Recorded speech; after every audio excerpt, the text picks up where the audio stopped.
So the process of renovating the stone barn had its tough moments. We had this barn which needed to be repaired, the roof needed to be lifted and straightened, the walls needed to be straightened, and that was our intent, was to put it on the National Historical Register to make sure that we were faithful with returning it to its glory. But one of the setbacks that we had, we cleared out trees that were choking it, couldn't see much of the barn.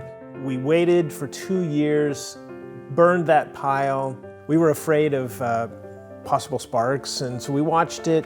8 days after we had burned that pile, I saw some smoke, and within just a few minutes, the barn was engulfed in flames. Just kind of a freak accident.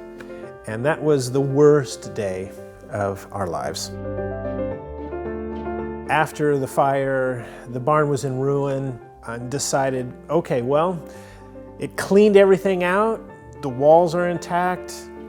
Now we'll do a process of cables, of pulling it back in, straightening it up, and then we'll put a new roof on it. And it took a 2-year process to do that. The mortar, soft mortar, and the stones require slow movement. At the end of the 2-year process, we were 1 month away from the trusses arriving, and we had a funnel cloud, 80-mile-an-hour winds, and it collapsed the south wall. Just totally crumbled in. So now we're even worse off.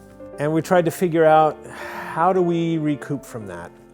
So we started to look at it in a different way and to rebuild thinking, well, let's put in glass. Let's let more light in. Let's make it even more usable as an event venue. So that's how the current design unfolded. And it actually ended up being far more glorious. You can see so much more of the history because of that damage.